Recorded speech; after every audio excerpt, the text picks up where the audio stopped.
തെരഞ്ഞെടുപ്പിന്റെ ഒന്നാം ഘട്ടത്തിന് കളമൊരുങ്ങുമ്പോൾ കോൺഗ്രസ് ചിത്രത്തിലില്ല. ദേശീയ തലത്തിൽ കോൺഗ്രസ് കൂടുതൽ പിന്നാക്കം പോകുമ്പോൾ ശക്തമായ പ്രതിരോധമുയർത്താൻ ഇന്ത്യ സഖ്യത്തിലെ മറ്റ് കക്ഷികൾക്ക് സാധിക്കുന്നുണ്ട്.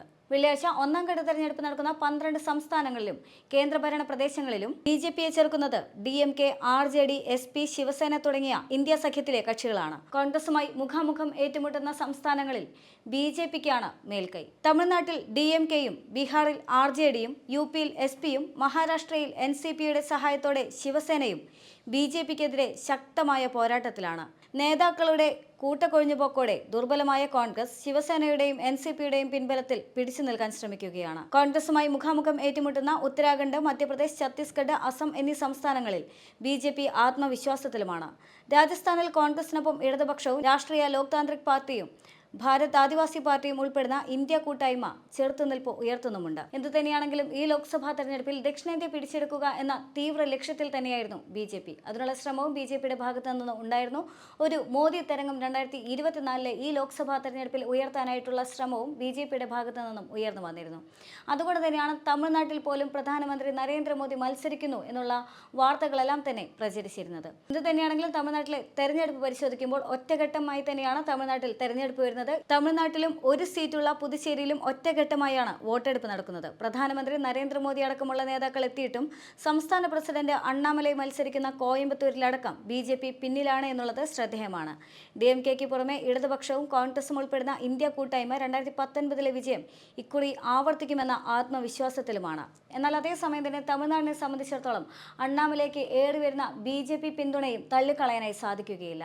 അതുകൊണ്ട് തന്നെ വലിയൊരു പ്രതീക്ഷ ഇക്കുറി ബി.ജെ.പിക്ക് തമിഴ്നാട്ടിലുണ്ട് എന്നുള്ളതും ശ്രദ്ധേയമായ ഘടകം തന്നെയാണ്. അടുത്തത് രാജസ്ഥാനാണ്. രാജസ്ഥാനെ സംബന്ധിച്ചിടത്തോളം കോൺഗ്രസിന് ഏറെ പ്രതീക്ഷയുണ്ട്. ഒരുപാട് തർക്കങ്ങൾക്കും ചർച്ചകൾക്കും എല്ലാം ഒടുവിൽ ഇത്തവണ രാജസ്ഥാനിൽ ഇന്ത്യ സഖ്യത്തിന് കളം പിടിക്കാൻ സാധിക്കുമെന്നുള്ള ഒരു വലിയ പ്രതീക്ഷ യഥാർത്ഥത്തിൽ രാജസ്ഥാനെ സംബന്ധിച്ചിടത്തോളം ഉണ്ട്.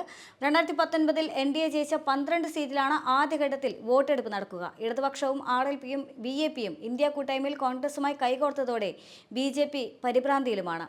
2019 രാജസ്ഥാൻ ആവർത്തിക്കില്ല എന്നാണ് നിലവിലെ വിലയിരുത്തൽ.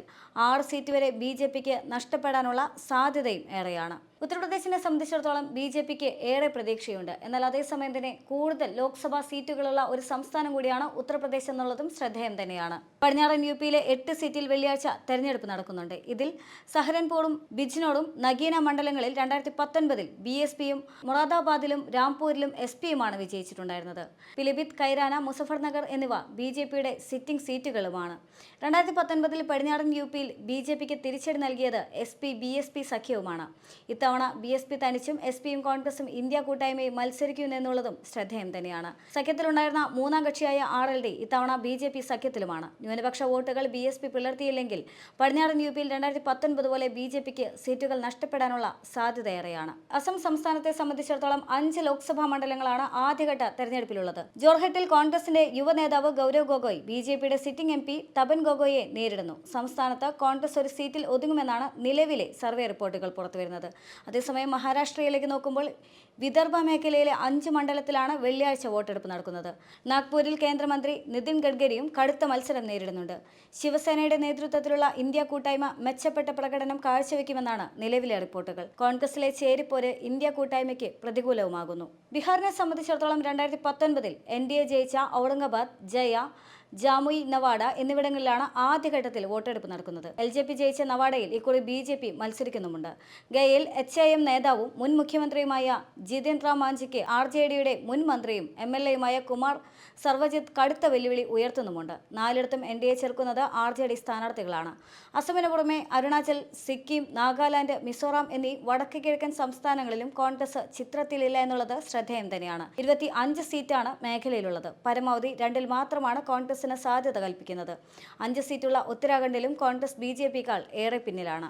അതായത് ഒന്നാം ഘട്ട തെരഞ്ഞെടുപ്പ് വെള്ളിയാഴ്ച നടക്കാനിരിക്കെ ബി.ജെ.പിയെ ചെറുക്കാനിറങ്ങുന്നത് DMKയും SPയും RJDയുമാണ്. ഇത്തവണത്തെ ലോക്സഭാ തെരഞ്ഞെടുപ്പിനെ സംബന്ധിച്ചിടത്തോളം കോൺഗ്രസിന് വലിയ പ്രതീക്ഷയുണ്ട്. ഒരർത്ഥത്തിൽ കോൺഗ്രസിനെ സംബന്ധിച്ചിടത്തോളം ഒറ്റയ്ക്ക് വലിയ നേട്ടങ്ങൾ ഉണ്ടാക്കാൻ സാധിക്കില്ല എങ്കിൽ പോലും ഇന്ത്യ സഖ്യത്തെ മുൻനിർത്തിക്കൊണ്ട് വലിയൊരു മുന്നേറ്റം ഉണ്ടാക്കാൻ സാധിക്കുമെന്ന പ്രതീക്ഷയിൽ തന്നെയാണ് കോൺഗ്രസ്.